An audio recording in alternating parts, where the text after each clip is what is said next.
Bonsoir à tous, un feu de cheminée dégénère à Saint-Claude. En fin de matinée, les sapeurs-pompiers sont intervenus pour maîtriser les flammes au 52 rue de la Poya, où un conduit de cheminée a fondu. L'intervention des 21 sapeurs-pompiers a duré près d'1h30. Aucune victime n'est à déplorer, mais 3 personnes seront relogées par le SAMU social.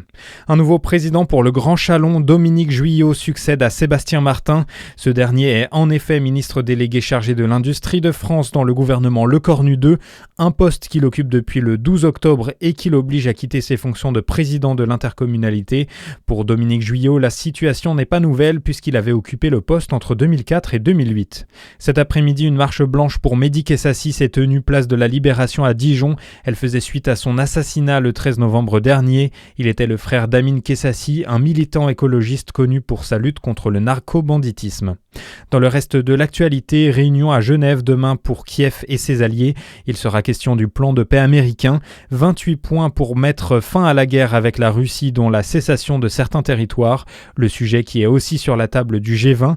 Dans une déclaration commune, plusieurs dirigeants dont Emmanuel Macron estiment que le plan américain requerra du travail supplémentaire. L'Union européenne ne s'opposera pas au plan final de la COP30. L'Europe qui déplore tout de même un manque d'ambition.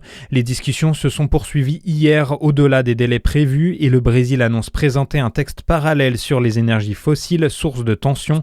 Aucun accord n'a été trouvé pour le moment.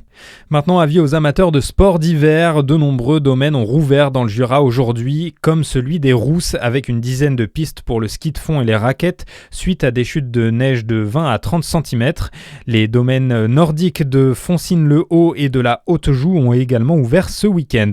Et puis, nouvelle victoire pour le GBDH de Brive hier soir. Les Bisontins se sont imposés 31-21 face à Frontignan pour leur 11e journée de Pro League. Bonne fin de journée sur Fréquence Plus.